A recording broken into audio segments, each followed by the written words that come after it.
The factory has received a bunch of improvements, too, headed up by a tweaked engine. As before, the parallel twin displaces 660 cc and features a 270-degree crankshaft for an offset firing order. But it now has 52mm throttle bodies to replace the 48mm parts used previously. The result is a power figure of 103 bhp, up from 94 bhp. Considering the bike weighs 181 kilograms, it'll be plenty quick. Despite the increase in output, it's still possible to get a 47 bhp restricted version for a 2 license compatibility.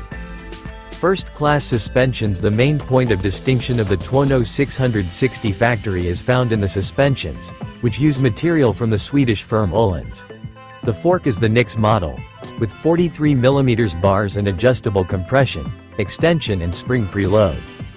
This fork is characterized by having separate compression and extension hydraulics, the first on the right bar, and the second on the left. At the rear, there is an STX shock absorber with a 46mm diameter piston that is also multi-adjustable.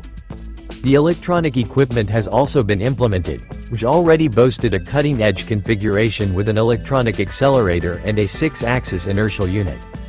The APRC, Aprilia Performance Ride Control, system is expanded with the addition of a launch control system, ALC, which joins other aids already available such as traction control, ATC, anti-wheelie, AWC, cruise control, ACC, quickshifter, AQS, adjustable engine braking, AEB, and selectable engine modes, AEM.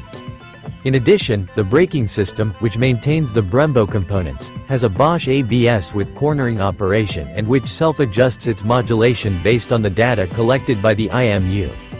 Other new features of the Aprilia Tuono 660 factory are found in its renewed instrument panel, the backlit clusters, the elimination of the lower fairing keel and the black anodizing incorporated into the finish of the aluminum chassis.